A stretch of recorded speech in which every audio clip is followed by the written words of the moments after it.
Imagine giving the AP calculus test to a fifth grader. Do you think that they're about to pass?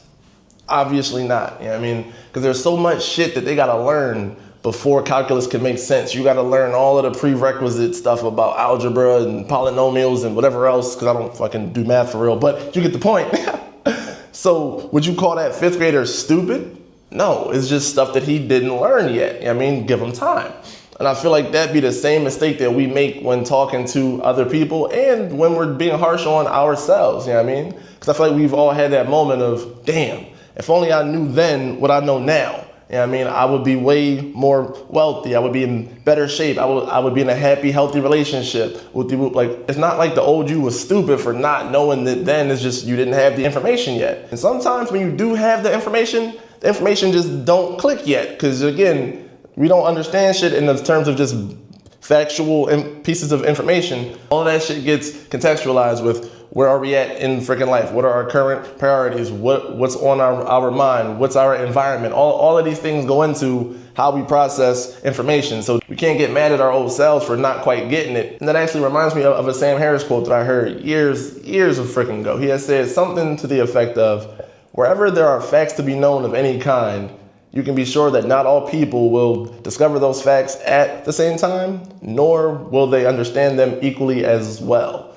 right? And I was like, that was such a bar. I'm like, dog, that explains so much of what's going on right now with all of these fights and the tension and the disagreements, because that was right at the height of like COVID, and you remember what the fuck that was like, you know what I mean? You're trying to kill my grandma, you're just a pussy, you're scared to go outside, and all of that fighting was going on, and it was just chaotic, you know what I mean? And it's like, that was a really confusing time because there was so much information coming out, and a lot of it was conflicting. So to know what's fact and what isn't was hard. But the thing is, these people had their facts that they were looking at, these people had their facts that they were looking at, and they didn't understand it all equally as freaking well. Not to say who's right or wrong, you know what I mean? But the fact is, there was a misunderstanding there, and that caused a lot of fighting and a lot of anger. And it can do that on a freaking societal level or in an interpersonal level with just friends or family or girlfriends, boyfriends, or on an internal level. I mean, we can get mad at our old self, because I know I've done that personally, right? I used to get mad at my old self for like, why the fuck didn't I know that? That's so stupid. It's like clear as day now. And it's like, bro, you weren't ready to receive that yet. Like, the information didn't change, the receiver did. And one of the ways that played itself out is with me and this vaping shit. Because, bro, I still vape, and it's hard. Vaping is one of the stupidest, most nasty, hard to quit habits that there is. And I used to think I was a bitch. I'm just weak. I'm just always going to be an addict. But, bro, I looked into it. The freaking studies show the average person fails like 9 times before they actually kick it. You know what I'm saying? And just knowing that fact took so much pressure off of my shoulders. I felt so much better about myself. Like, I'm not a super pussy. I'm not super weak. I'm not all of these things. It's just, this is scientifically proven to be one of the hardest addictions to break. So me struggling to actually break it isn't a sign of weakness. You know what I mean? The fact is that I keep trying. I've tried maybe like 3 times.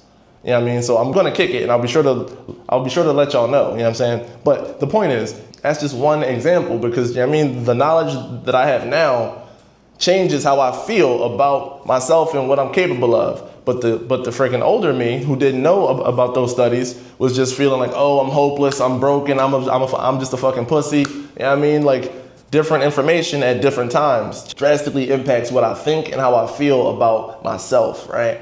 But one of the biggest changes that's actually going on right now, that's drastically changing how I feel and think about other people, is about spirituality. Because I'm not gonna lie, I've always been a very science-minded, logical, rational, proof is everything. I've always been that kind of person. So when I hear about the spiritual people and all of that woo-woo, oh, I can manifest my fucking reality, I just gotta believe it and rub on my crystals and say it in the mirror, I can do it, I'm smart, I'm strong. All of that shit, I was like, y'all are tripping. That shit is stupid. It don't make no sense. It's like, you can't prove none of that. You're just making shit up. You know what I mean? But now that I'm learning more about it, I'm actually researching it, I'm realizing, at least now, the science is low-key catching up to where it's not about, is science right or is spirituality right?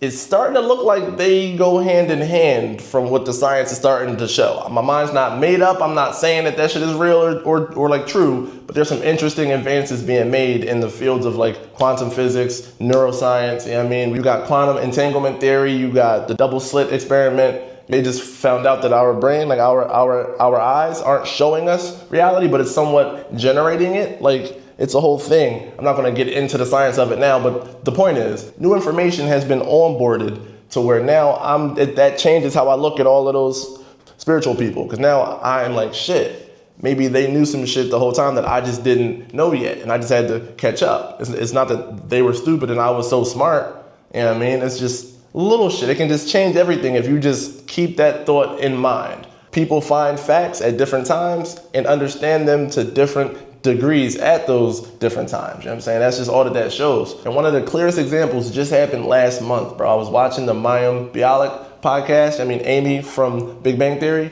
I mean, and she had this guest on. I forget the dude's name. He was a scientist. He did the best job I've ever seen of blending quantum physics, neuroscience, and spirituality that made it all seem cohesive and click, you know what I mean? And I was geeked up. I'm like, yo, I gotta send this to everybody, because if everybody knew this, dog, it could fix the fucking world, da da da. And then I've realized, AP Calculus, 5th grader.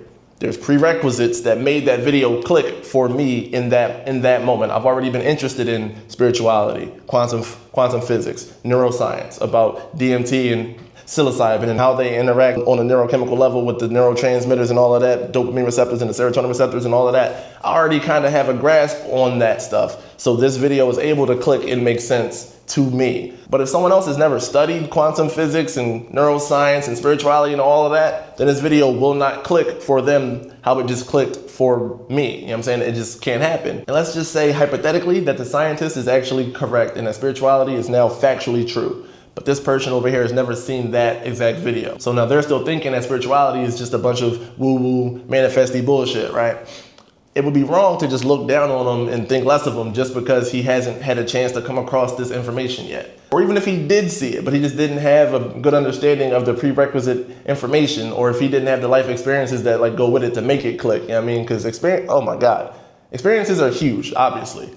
Because information doesn't get processed in a vacuum. It's contextualized with the new information, the old information that was already there, plus the life experiences. All of that goes together. You know what I mean? That's exactly why certain songs hit you but won't hit your friend. It's like, speaking of songs, Cry For Me by The Weeknd. Perfect example. Because when that song came out, it took me out my body, bro. I loved it so much. It just spoke to me. And I let my friend hear it, and he was just like, yeah, it was like cool. I'm like, cool, fuck, did you hear it, bro? Like, what are you talking about? You know what I mean? But I had to keep in mind, I'm coming out of a relationship where we was talking about marriage and kids, and we had the kids' names picked out. If it's a boy, it's Xavier. If it's a girl, it's Isabella, you know what I mean? And keep in mind, I had a vasectomy when I was 23. So I was gonna get my whole shit reversed to have kids with this woman. Like, this shit was huge. So when that ended, I was devastated, you feel me?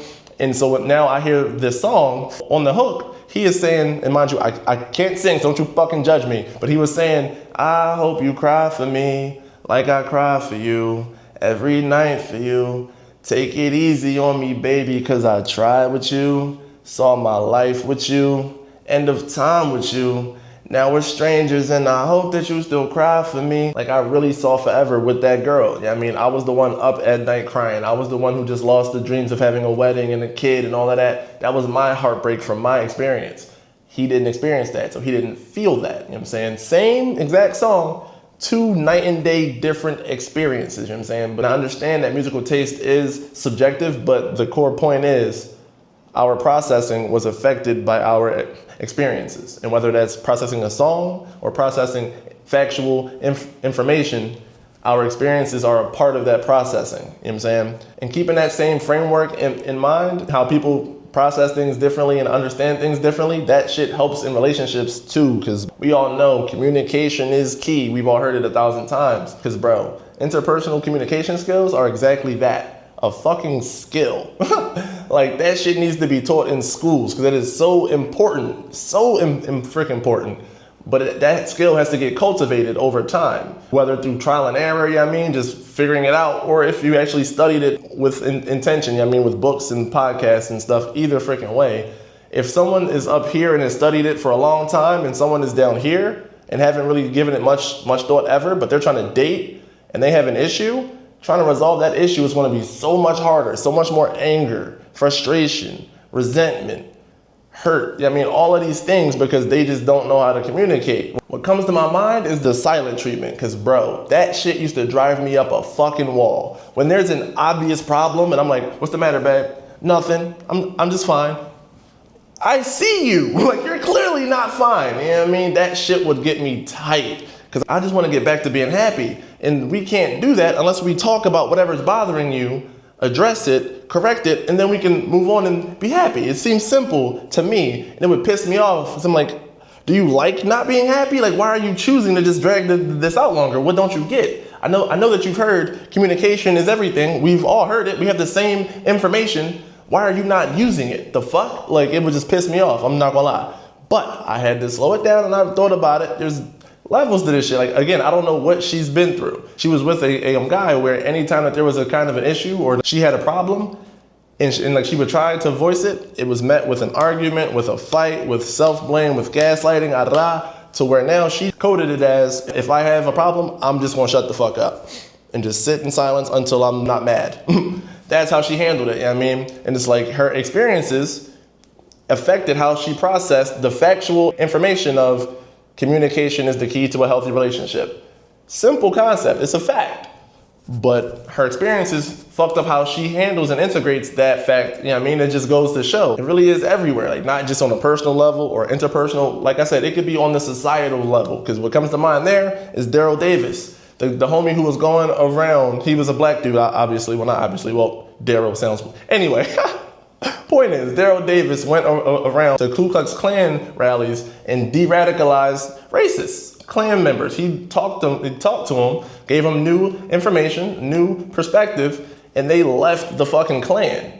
They weren't stupid for being racist. They weren't evil for being racist. They just had bad information in the bad operating system, but once new information got brought in, it changed their whole fundamental, being. And that's the power of that Sam Harris quote, is that it can take you from looking at people as stupid or evil and just look at them as misinformed or underinformed, which there's still time to correct that. But if someone is stupid or evil, you don't want to waste time talking to them, because it's just a lost cause. And that's why it resonated so deeply with me, because I'm like, it can apply to so many things, even with politics. People on this side think that they're stupid and they think that they're evil, and it's just, and it's like, honestly, the politics thing burns me up. I used to be into politics a lot. I don't give a fuck, Because at the end of the day, I've realized we all got a lot of the same core values, and we want a lot of the same things, but we just have differing opinions on how we think we should get there. Like, no one wants unnecessary suffering, for instance. No one wants that. We all want people to be happy and healthy and comfortable and support their fucking families. We all want the general same things. How we get there is where the fighting starts and the different information comes in and who knows what and who sees it which freaking way based on what they've been through. And anyways, I'm starting to ramble, my fault. But the point is, the beauty in that Sam Harris quote is that it helps us to think about people differently. You're not stupid, you're not evil, you're just misinformed or underinformed, or maybe I'm misinformed, or maybe I'm underinformed. It takes away that certainty and that permanence to we're different and we're always going to be different, so there's no point in talking to you. It changes that. It makes you think about them in a bit of a different light, because if I can think about a person differently, then that'll change how I feel about that person. And if I feel differently about that person, that'll change how I treat them. It all goes together. And that's why I think that quote is just so powerful. And I feel like it could be a huge help if more people would live their lives with that thought at the forefront. It would make it easier on everyone else and on themselves. Because again, a big part of this is how we judge and talk to ourselves also. So the person benefits and society as a whole benefits if we could all just incorporate that a little bit more into our thinking, instead of just jumping straight to, you're stupid, you're evil. So I guess that was my whole point. Crazy how this whole video could have been summed up as, Be nice to other people. Be nice to yourself.